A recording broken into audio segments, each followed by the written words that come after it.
Polytechnic University of the Philippines, Master of Science in Construction Management, and it's an honor and privilege to be part of the 2025 Asia's Educators and Professional International Research Conference.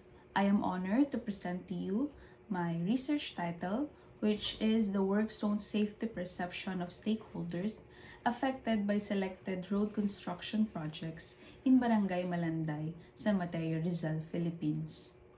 My work focuses on stakeholders' perception, addressing the safety in work zone area in road construction project. I am grateful for the opportunity to share these findings with esteemed researchers from around the world, and I look forward to the insights and discussion that will follow. Going to the introduction of the study, according to the World Bank 2021, the construction industries already contributed for about 13% to the global gross domestic product. It indicates that it plays crucial role in economic activities. In the Philippines, the Build Build Build program was the flagship infrastructure development initiative during the administration of former President Rodrigo Roa Duterte. The goal of the project was to launch infrastructure development nationwide with the aim of creating new jobs, boosting the economy, reducing regional disparities, and fostering partnership with the private sector. It is according to Department of Public Works and Highways 2021. DPWH hires additional 1,013 engineers under the BBB program and regularizes more job orders employee amid COVID-19 pandemic.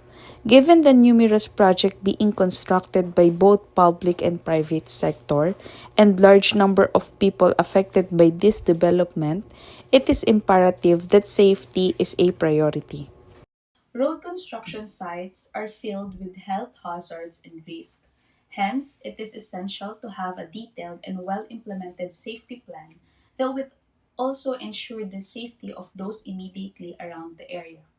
Regardless of the implementation of safety measures, the difference in safety perception among individuals directly and indirectly concerned with the work zone. The study area of the research is one of the barangays in San Mateo, Rizal, Philippines. San Mateo, Rizal has 8.21% of the total population of Rizal. It composes of 4,961 people per square kilometer population density with the land area of 55.09 square kilometers and 15 barangays. And the research focuses on one of its barangay, which is the Barangay Malanday, that has 14,526 population, which is from the Demographic Population Census of the Philippine Atlas from the year 1990 to the year 2020.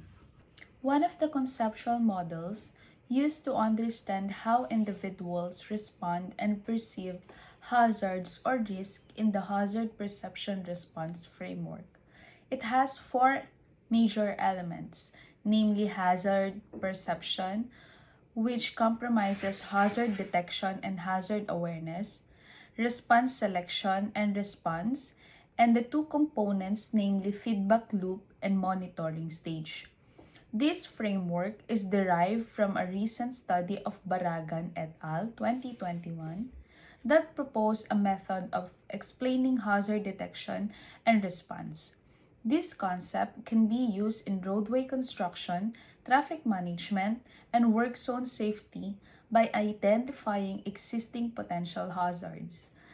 Then, assessing the perception of stakeholders on the hazards identified. This study extracted two elements from the hazard perception response framework, specifically hazard detection and hazard awareness, which, when combined, from the overarching concept of hazard perception.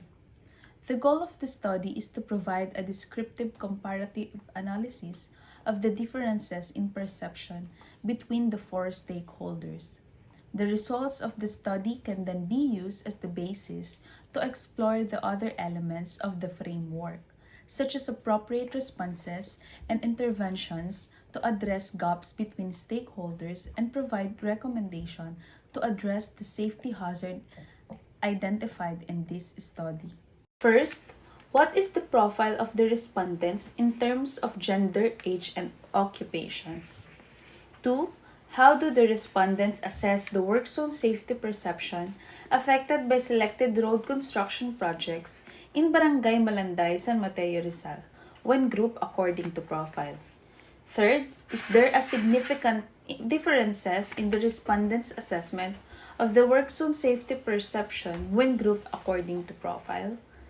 And fourth, what action plan can be proposed? The study treatment used in the research. First, the study employed a descriptive research method that aims to provide a detailed account of situation. It aims to provide a snapshot and conduct comparative analysis of the work zone safety perception of drivers, pedestrians, workers, and engineers in Barangay Malanday, San Mateo, Rizal.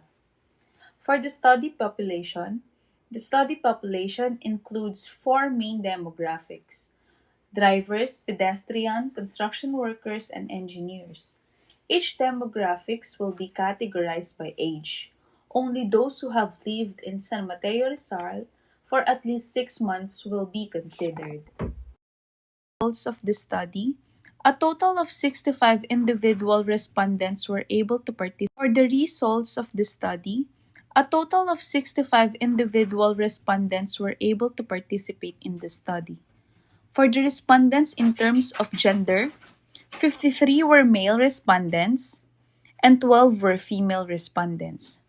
In terms of age respondents, 5 respondents for 61 years old and above, 23 respondents for 41 to 60 years old, and the most common age group is 80 to 40 years old with 37 respondents.